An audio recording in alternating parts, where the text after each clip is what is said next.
Chapter 25 Island of the Individual. It was another 3 weeks before Shiva's entourage reached Ayodhya, the capital of the Swadipans. They had traveled along a decrepit, long winding road to the Ganga and then sailed eastward to the point where the mighty river welcomed the waters of the Sarayu. Then they had cruised north up the Sarayu to the city of Lord Ram's birth. It was a long and circuitous road, but the quickest possible, keeping in mind the terrible road conditions in Swadweep, the island of the individual. The excitement in the hearts of the Meluhan soldiers was beyond belief. They had heard legends about Lord Ram's city, but not one had ever seen it. Ayodhya, literally, the impregnable city, was the land first blessed by Lord Ram's sacred feet. They expected a gleaming city beyond compare, even if it had been defiled by Chandravanshi presence.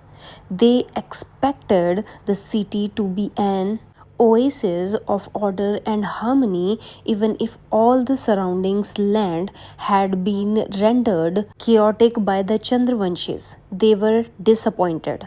Ayodhya was nothing like Devagiri. At first glance, it promised much. The outer walls were thick and looked astonishingly powerful. Unlike the sober grey Meluhan walls, the exterior of Ayodhya had been extravagantly painted with every possible color in God's universe. Each alternate brick, however, was painted in pristine white, the royal color of the Chandravanshis. Numerous pink and blue banners festooned the city towers. These banners had not been put up for any special occasion, but were permanent fixtures adorning the city. The road curved suddenly along the fort wall to the main entrance, so as to prevent elephants and battering rams from getting a straight run to the mighty doors.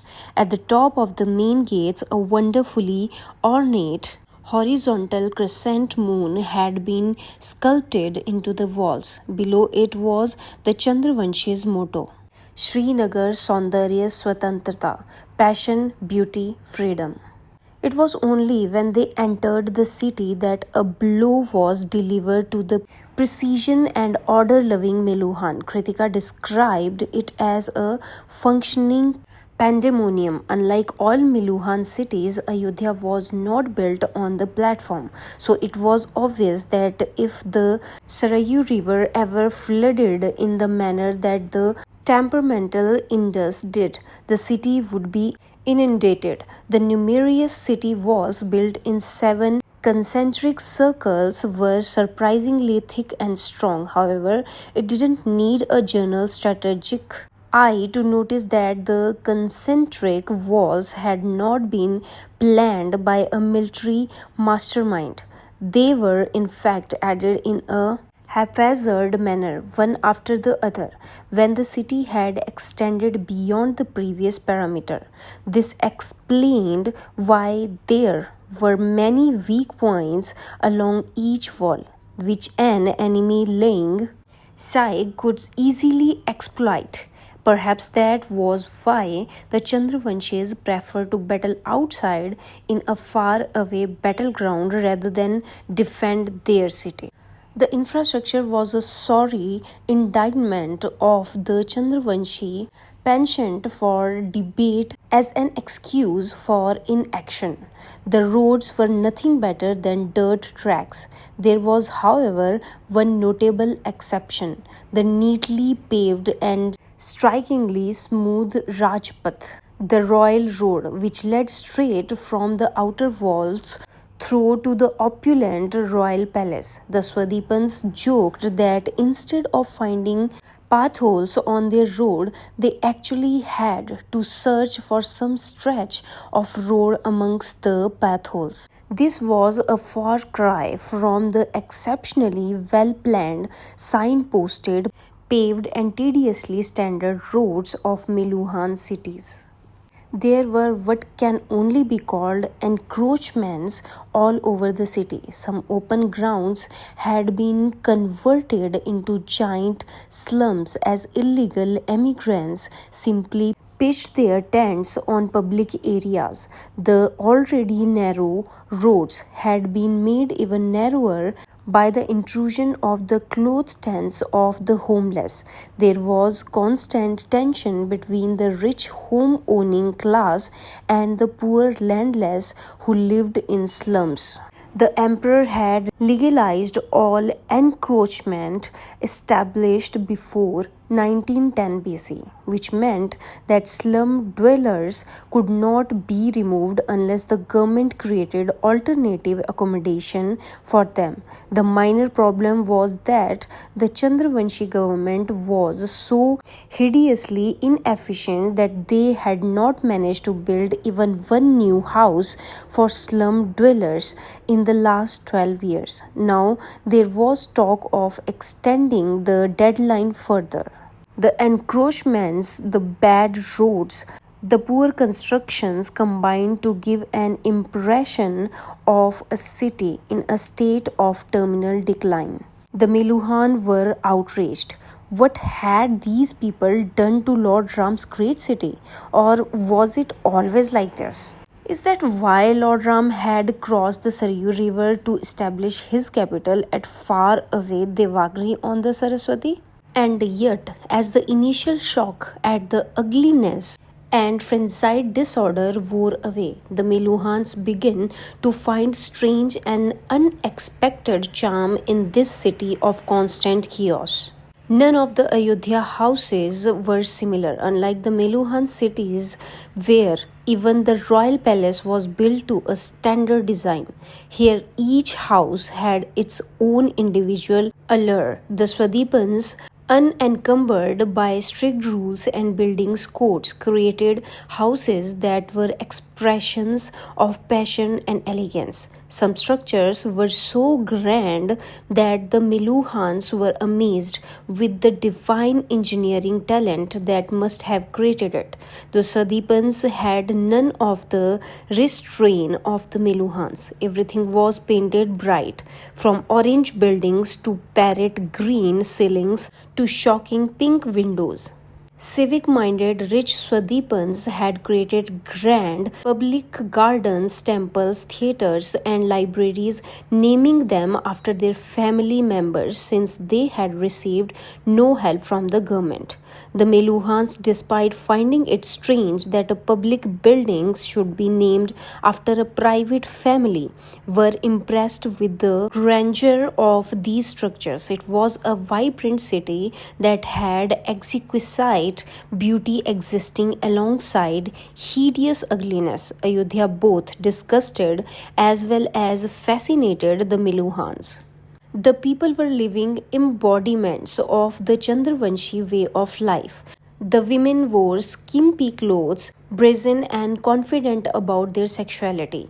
The men were equally fashion and beauty conscious, what Meluhans would call dandies. The relationship between the men and women could only be characterized as one teetering on extremes. Extreme love coexisting with extreme hate expressed with extreme loudness, all built on the foundations of extreme passion. Nothing was done in small measure in Ayodhya. Moderation was a word that did not exist in their dictionary.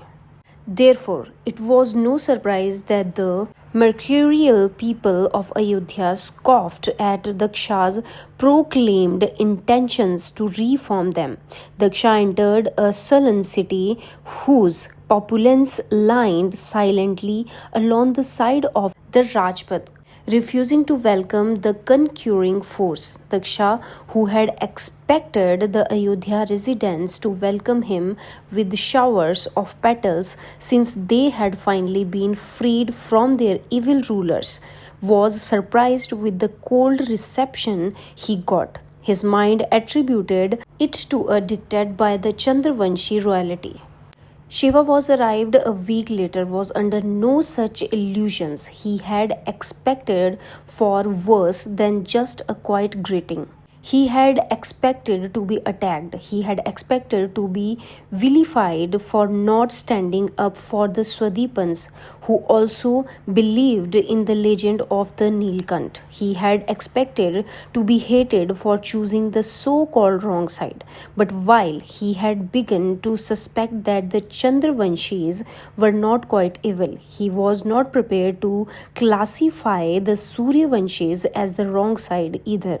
He still felt that the Meluhans were almost without exception honest, decent, law abiding people who could be unhesitatingly trusted. Shiva was deeply confused about his karma and his future course of action.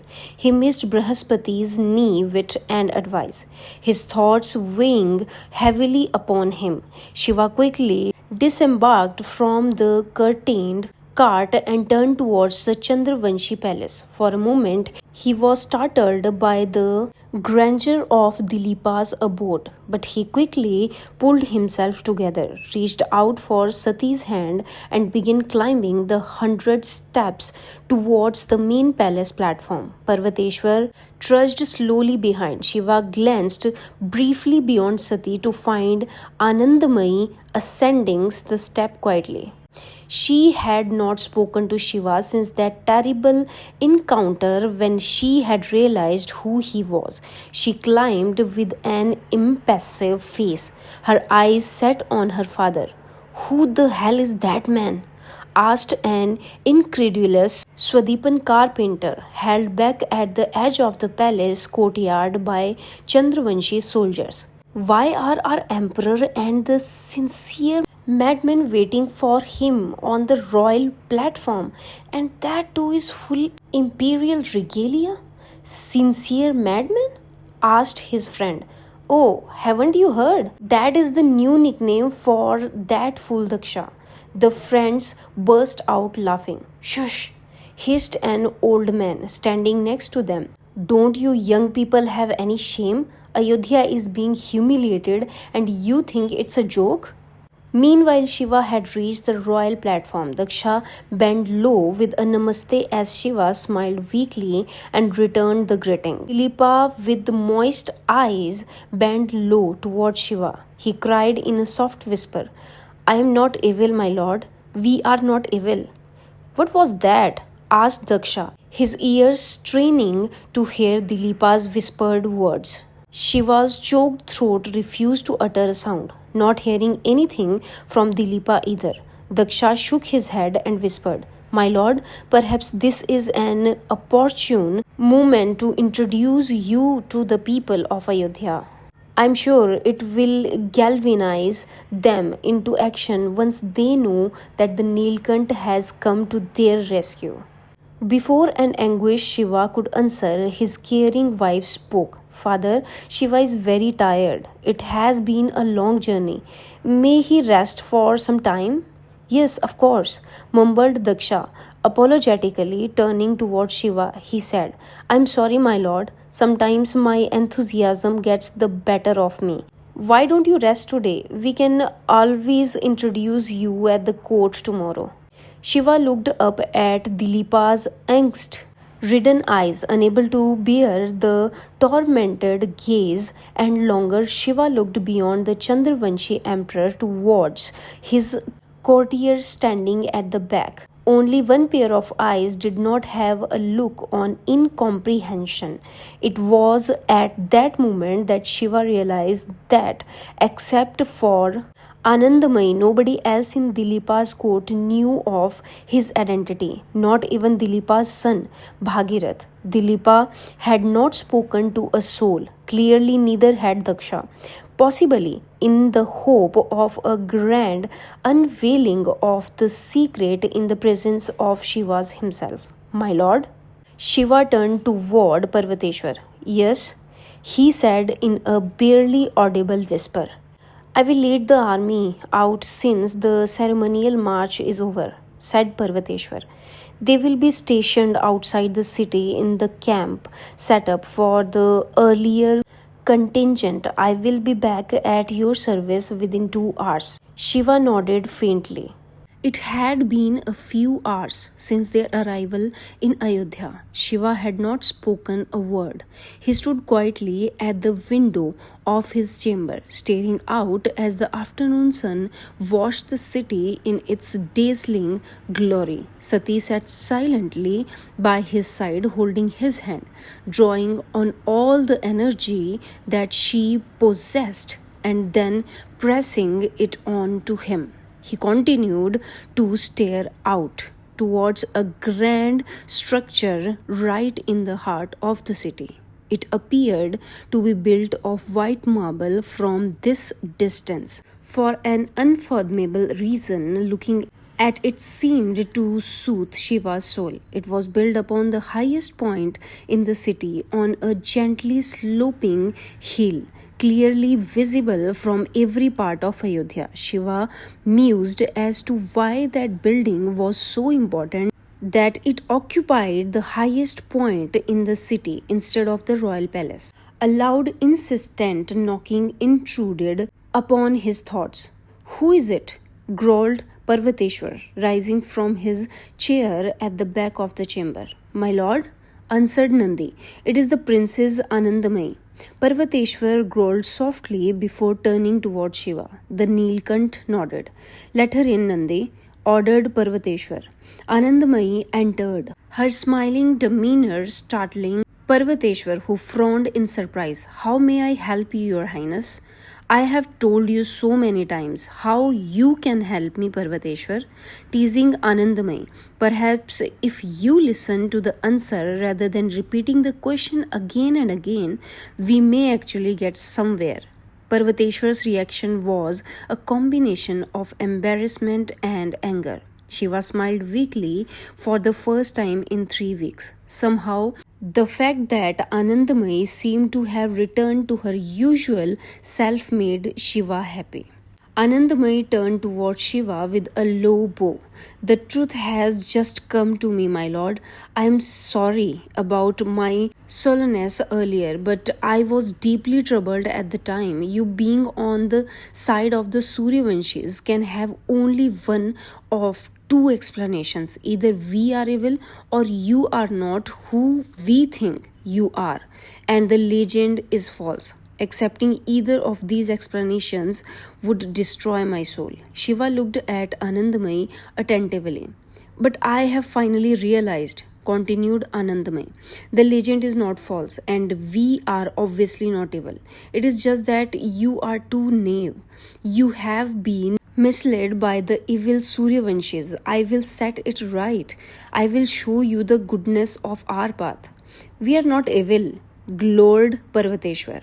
"Parvateshwar," sighed Anandamai, "I have told you earlier that lovely mouth of yours can be put to much better uses than mere talking. You shouldn't waste your breath unnecessarily." "Stop your impudence, women," cried Parvateshwar. "You think we are evil? Have you seen the way you treat your own people? Hungry eyes have stared at me all through our journey. Children lie abandoned on the side of potholed highways. Old desperate women beg for alms throughout your impregnable city, while the Swadipans' rich lead lives better than a Meluhan emperor. We have a perfect society in Meluha. I may agree with the Lord and accept that maybe you are not evil, but you certainly don't know how to take care of your people. Come to Meluha to see how citizens should be treated. Your lives will improve with our method of governance." "Improved?" argued and agitated Anandamai. "We are not perfect, I agree. There are many things that our empire could do better, I agree. But at least we give our people freedom. They are not forced to follow some stupid laws mandated by an out of touch elite."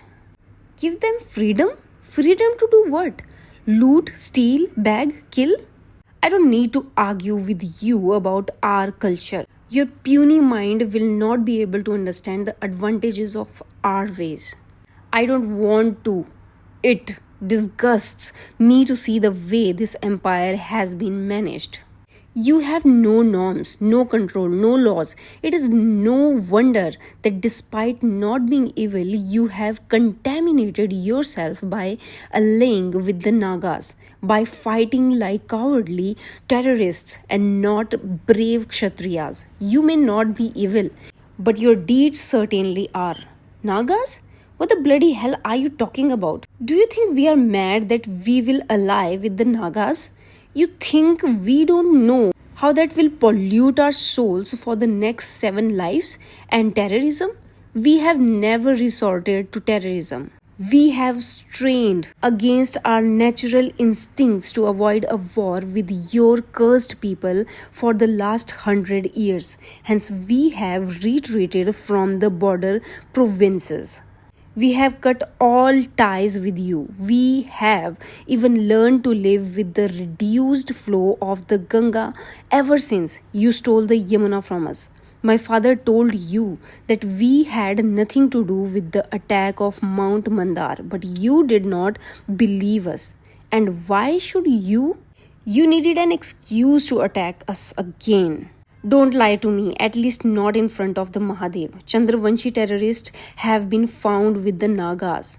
My father told you that nobody under our control had anything to do with the attack of Mandar. We have nothing to do with the Nagas. It's possible that some Chandravanshis, just like some Suryavanshis, could have helped the terrorists. Had you cooperated with us, we may have even found the criminals. What rubbish! No Suryavanshi would ally with those monsters. As for some Chandravanshis assisting the terrorist, you will have to answer for that. Swadeep is under your control. Had you not snapped diplomatic ties with Swadeep, it would not be lost on you that we are a confederacy far removed from your authoritarian structure. Ayodhya is only the overlord. Other kings with Swadeep pay us tribute for protection during war. Otherwise, they have the freedom to administer their kingdoms any which way they choose. How is it possible? Are you saying that the emperor of Swadeep doesn't administer his own empire? Please, begged Shiva, stopping the argument which reflected the debate raging in his mind. He did not want to be troubled by questions for which he had no answers, at least not just as yet. Parvateshwar and Anandamai immediately fell silent. Turning slowly towards the window again, he asked, "What is that building, Anandamai?" "That, my lord," said Anandamai, smiling happily at being spoken to first, "is the Ram Janambhumi temple built at the site of Lord Ram's birthplace." "You have built a temple to Lord Ram?" asked a startled Parvateshwar. "But he was a Suryavanshi, your sworn enemy." "We did not build the temple," said Anandamai, raising her eyes in exasperation. "But we have refurbished and maintained it lovingly. And furthermore, what makes you think Lord Ram was our sworn enemy? He may have been misled into following a different path, but he did a lot of good for the Chandravanshis as well. He is revered as a god in Ayodhya." Parvateshwar's eyes widened in shock. But he had sworn to destroy the Chandravanshis. If he had vowed to destroy us, we would not exist today, would we? He left us unharmed because he believed that we were good, that our way of life deserved to survive. Parvateshwar's mind searched for answers, disturbed by the strength of her arguments. "You know what Lord Ram's full ceremonial name is?" asked Anandamai, pressing home her advantage. "Of course I do," scoffed Parvateshwar. "Lord Ram, Suryavanshi Kshatriya of the Ikshvaku clan, son of Dashrath and Kaushalya, husband of Sita, honored and respected with the title of the seventh Vishnu." "Perfect," beamed Anandamai, "except for one minor mistake. You have missed one small word, Journal. You have missed the word Chandra. His full name was Lord Ramchandra." Parvateshwar frowned. Yes, General, continued Anandamai. His name meant the face of the moon. He was more Chandravanshi than you seem to imagine. This is typical Chandravanshi double talk, argued Parvateshwar, gathered his wits. You are lost in words rather than focusing on deeds. Lord Ram had said that only a person's karma determines his identity. The fact that his name had the word moon in it means nothing. His deeds were worthy of the sun. He was a Suryavanshi to the core. Why couldn't he have been both Suryavanshi and Chandravanshi? What nonsense is that? It's not possible. It's contradictory. It appears impossible to you only because your puny mind cannot understand it. Contradictions are a part of nature. No, they aren't. It is impossible that one thing be true and the opposite not be false. The universe cannot accept that. One scabbard can house just one sword. That is so only if the scabbard is small. Is it your case that Lord Ram was not so sublime as to have two identities? You're just playing with words, glared Parvateshwar. Shiva had stopped listening. He turned towards the window and faced the temple. He could feel it in every pore of his body. He could feel it in his soul. He could hear the soft whisper of his inner voice. Lord Ram will help you. He will guide you. He will soothe you. Go to him. It was the third hour of the third prahar when Shiva stole into the chaotic Ayodhya streets all by himself. He was on his way to meet Lord Ram. Sati had not offered to come along. She understood that he needed to be alone, wearing a cravat and a loose shawl for protection, with a sword and shield as a measure of abundant precaution. Shiva ambled along, taking to the strange sight and smells of the Chandravanshi capital. Nobody recognized him. He liked it that way. The Ayodhyans seemed to live their life without even the slightest hint of self-control. Loud, emotional voices assaulted Shiva's ear as if a hideous orchestra was trying to overpower the senses. The common people either laughed like they had just gulped an entire bottle of wine or fought as if their lives depended on it. Shiva was pushed and shoved on several occasions by people rushing around, hurling obscenities and calling him blind. There were manic shoppers bargaining with agitated shopkeepers at the bazaar, and it almost seemed like they would come to blows over ridiculously small amounts of money. For both the shoppers as well as shopkeepers, the harried negotiation wasn't about the cash involved. It was about their pride in having struck a good bargain in itself. Shiva noticed that a large number of couples had crowded into a small garden on the side of the road, doing unspeakable things to each other. They seemed to brazenly disregard the presence of voyeuristic eyes on the street or in the park itself. He noticed with surprise that the praying eyes were not judgmental but excited. Shiva noted the glaring contrast with the Meluhans, who would not even embrace each other in public. Shiva suddenly started in surprise as he felt a feminine hand brushed lightly against his backside. He turned sharply to find a young woman grin back at him and wink. Before Shiva could react, he spotted a much older woman walking right behind. Thinking that she was the younger woman's mother, Shiva decided to let the indiscretion pass for fear of causing any embarrassment. As he turned, he felt a hand on his backside once again, this time more insistent and aggressive. He turned around and was shocked to find the mother smiling sensuously at him. A flabbergasted Shiva hurried down the road, escaping the bazaar before any more passes could disturb his composure.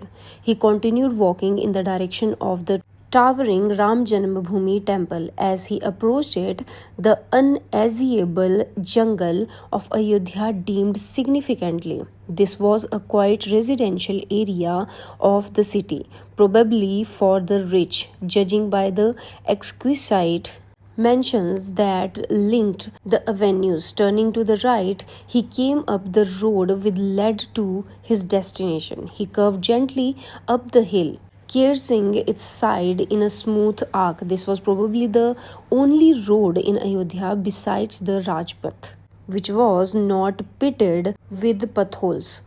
Magnificent gilmore trees rose brilliantly along the flanks of the road, their dazzling orange leaves lightening the path for the weary and the lost.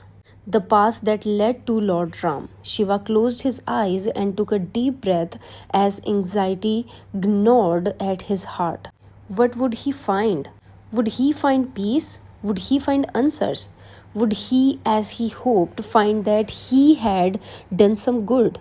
Good that wasn't visible to him right now? Or would he be told that he had made a terrible mistake and thousands had died a senseless death? Shiva opened his eyes slowly, steeled himself, and began walking softly, repeating the name of the Lord. Ram, Ram, Ram, Ram. A little further up, Shiva's chant was disturbed. At a bend in the road, he saw an old, shriveled man who appeared like he had not eaten in weeks. He had a wound on his ankle which had festered because of humidity and neglect. He was dressed in a torn jute sack which was tied precariously at his waist and hung from his shoulders with a hemp rope. Sitting on the sidewalk, his thin right hand scratched his head vigorously, disturbing the lice going about their job diligently. With his weak left hand, he precariously balanced a banana leaf which held a piece of bread and some gruel.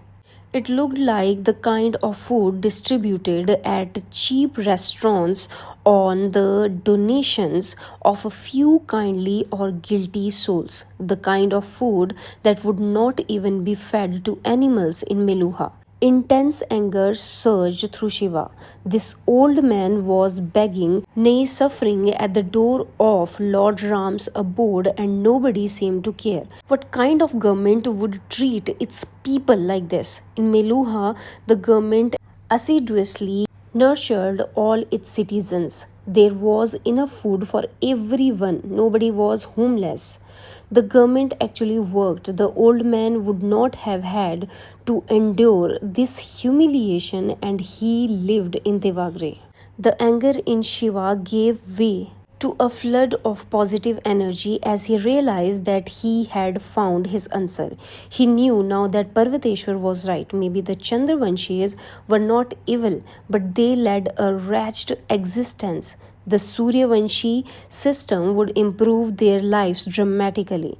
There would be abundance and prosperity all around. When Parvateshwar took charge of the moribund Chandravanshi administration, there will be some good that will come out of this war. Maybe he had not made such a terrible mistake after all. He thanked Lord Ram. He thought that he had found his answer. Fate, however, conspired to deny Shiva this small consolation. The old beggar noticed Shiva's stare and met it equally. The warm empathy in Shiva's eyes and the compassion of his smile prompted the ancient man to smile in return. However, it wasn't the smile of a broken man begging for alms. It was the warm, welcoming smile of a man at peace with himself. Shiva was taken aback. The old man smiled even more warmly while raising his weak hand with great effort. Would you like some food, my son? Shiva was stunned. He felt humbled by the selfless gesture of the man he had thought was deserving of only pity. Observing Shiva staring fixedly, the old man repeated, "Would you like to eat with me, son? There is enough for both of us." An overwhelmed Shiva could not find the strength to speak. There wasn't enough food for even one man, in fact. Why was this man offering to share what little food he had? It didn't make sense. Thinking Shiva was hard of hearing, the old man spoke a little louder. "My son, sit with me. Eat." Shiva struggled to find the strength to shake his head slightly. "No, thank you, sir." The old man's face fell immediately. "This is good food," he said, his eyes reflecting his hurt. "I would not have offered it to you otherwise." Shiva realized that he had insulted the old man's pride. He had just treated him like a beggar. "No, no, that's not what I meant. I know it's good food. It's just that I. The old man softly interrupted Shiva's word. "Then sit with me, my son." Shiva nodded quietly. He sat down on the pavement. The old man turned towards Shiva and placed the banana leaf on the ground in between the two of them. Shiva looked at the bread and watery gruel, which until a few minutes back had appeared unfit for humans. The old man looked up at Shiva, his half-blind eyes beaming. "Eat." Shiva picked up a small morsel of the bread, dipped it in the gruel and swallowed. It slipped into his body easily, but weighed heavily upon his soul. He could feel his righteousness being squeezed out of him as the poor old man beamed generously. "Come on, my son. If you are going to eat so little, how will you maintain your big muscular body?" A startled Shiva glanced up at the old man. The circumference of those shrunken arms would have been smaller than Shiva's wrist. The old man was taking ridiculously small bites, moving larger portion of the bread towards Shiva. Shiva could not find the courage to look up anymore. As his heart sank deeper and his tears rose, he continued to eat the portion the old man had given him. The food was over in no time. Freedom. Freedom for the wretched to also have dignity, something impossible in Meluhan's system of governance. "Are you full now, my son?" Shiva nodded slowly, still not daring to look into the old man's eyes. "Good, go. It's a long walk up to the temple." Shiva looked up, bewildered by the astounding generosity being shown to him. The old man's sunken cheeks were spread wide as he smiled affectionately. He was on the verge of starvation, and yet he had given practically all his food to a stranger. Shiva cursed his own heart for the blasphemy he had committed. The blasphemy of believing that he had actually saved such a man. Shiva found himself bending forward as if in the volition of a greatest power. He extended his arms and touched the feet of the old man. The old man raised his hand and touched Shiva's head, tenderly blessing him. "May you find what you are looking for, my son." Laden with guilt and remorse, Shiva rose heavily, his self-righteousness crushed by the old man's munificence. He had his answer. What he had done was wrong. He had made a terrible mistake. These people were not evil.